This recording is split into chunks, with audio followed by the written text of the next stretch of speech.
الحمد لله رب العالمين والصلاة والسلام على أشرف الأنبياء والمرسلين سيدنا محمد وعلى آله وصحبه أجمعين أما بعد السلام عليكم ورحمة الله وبركاته.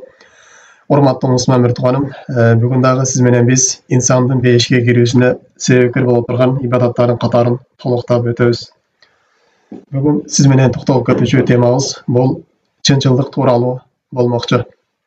Чындыгында биздин динибиз аябай таза болгон дин жана жалаң таза бийик болгон адеп ахлактарга буйруп кулк мүнөздөрдү үйрөтөт.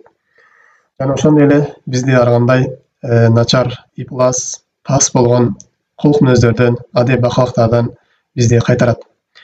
Эми бул чынчылдык тууралуу келе турган болсок, чынчылдык бул динибизде аябай бийик орунда турат. Биздин динибиз чынчылдыкка аябай жогору деңгээлде маани берген.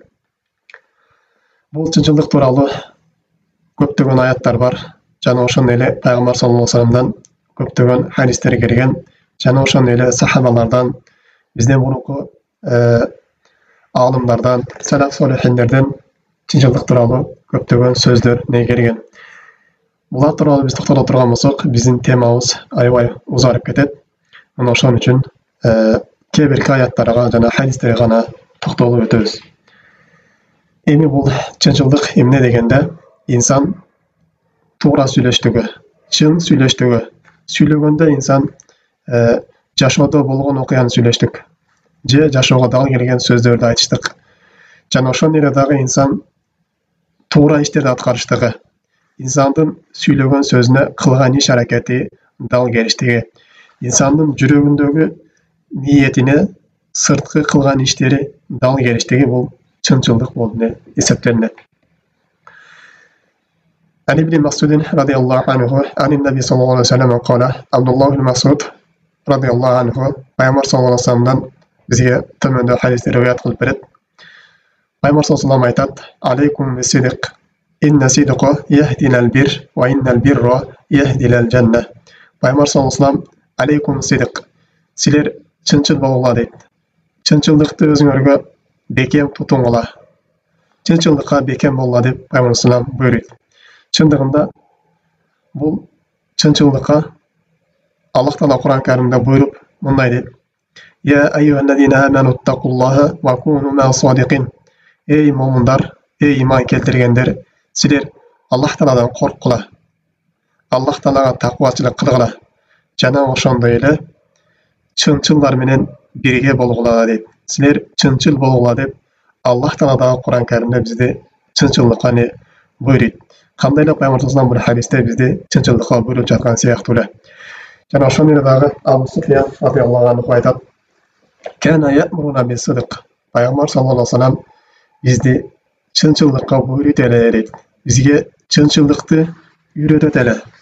Бизди жалганчылыктан сак болмолукка баштайт эле деп Абу Суфьян радиаллаху анху дагы айтат.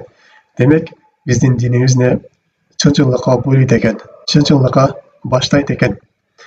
Пайгамбар саллаллаху алейхи буйругу жана Аллах Тааланын буйругу бизге парыз болуп эсептелинет.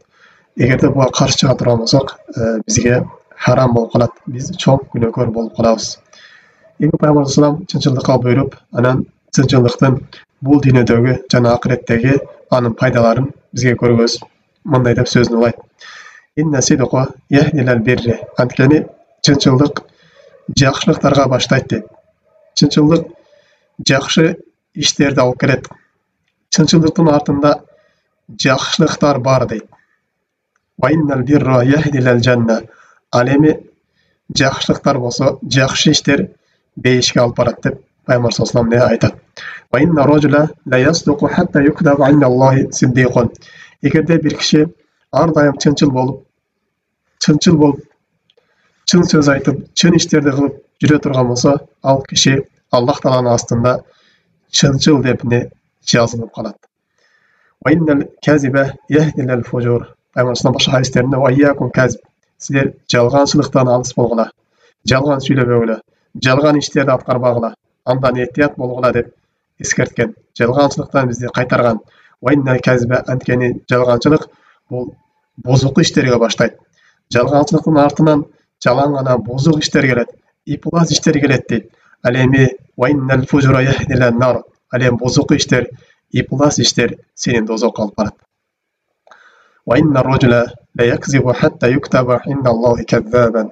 Бир киши ардайым жалганчылыгын таштабастан жалган айтып жүрө бере турган болсо, бул Аллах тааланын астында жалганчы болуп не жазылып калат дейт. Muttafaqun alayhi. Бул хадисте имам Муслим жана имам Бухари чыгарган хадис. Бул хадисте демек пайгамбар саллаллаху алейхи ва саллям биринчиден бизди чынчылыкка буйруду. Андан кийин чынчылыктын бул дүйнөдөгү болгон фазилетин айтты.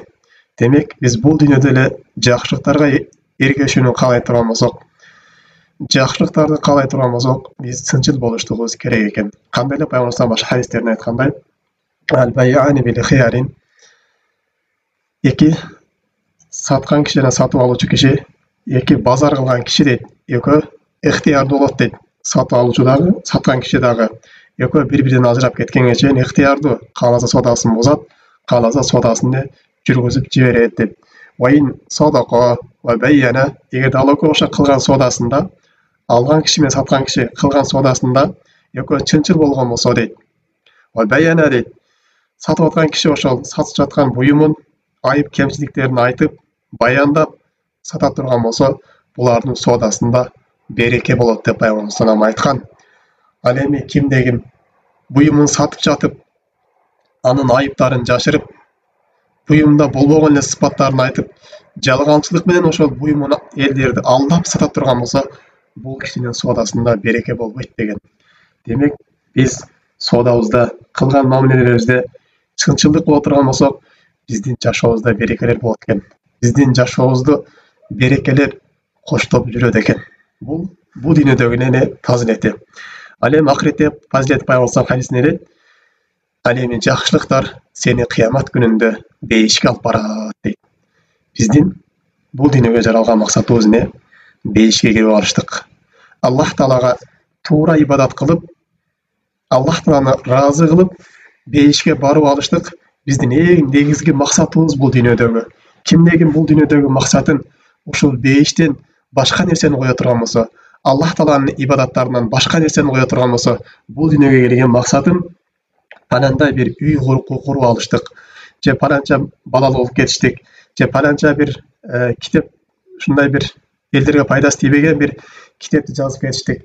Же бир башка бир дүйнө кызыкчылыктарын ушул ибадаттан же бейиштен жогору коюп, ошону максат кылып кое турган болсо, бул адам келген максатын не кылыптыр?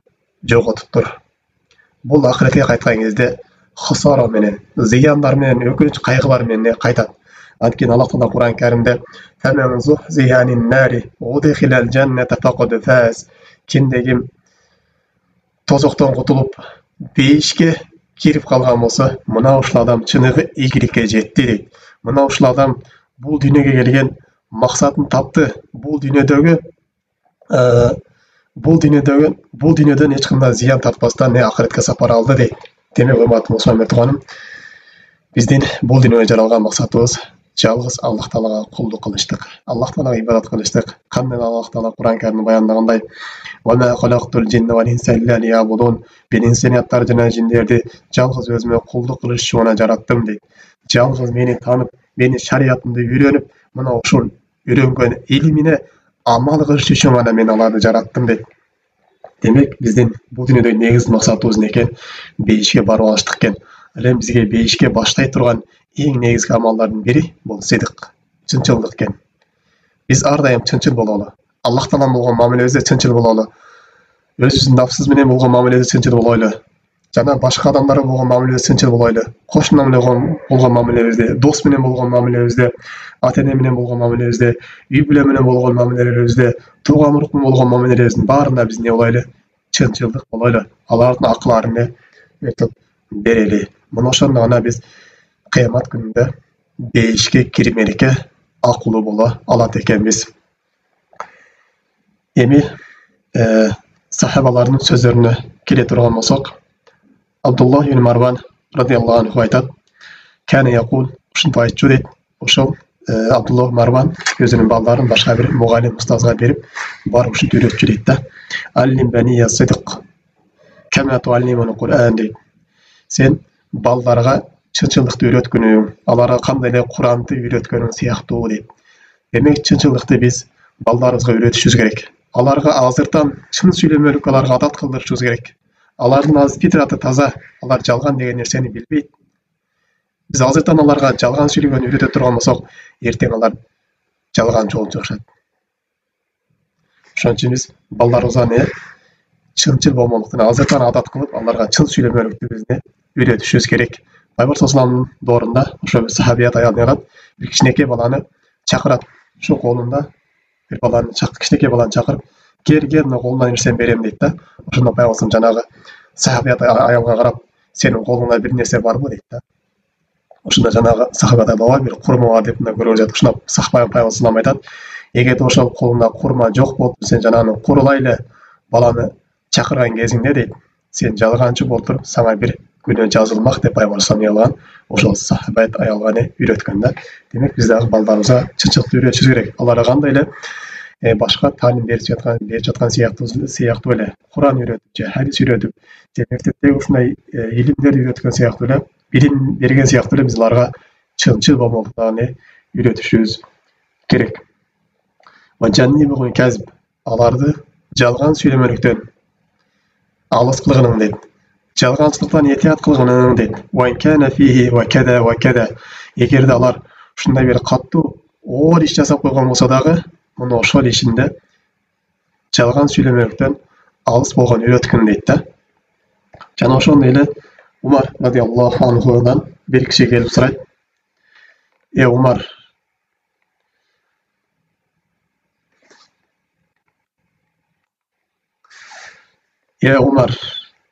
мунафык деген эмне деп мага үйрөтчү деп бир киши Умар радиаллаху сурап келген кезинде Вайхак, ушунда куруп кеткир деп ушуну катуу сөз менен айтып, аллади ида хадаса кадаба. Мунафык деген эки жүздүү адам деген бул эгерде сүйлөсө жалган сүйлөйт. Ида ваада лам юнжиз. Эгерде уада бере турган болсо, ал уадасын аткарбайт дейт.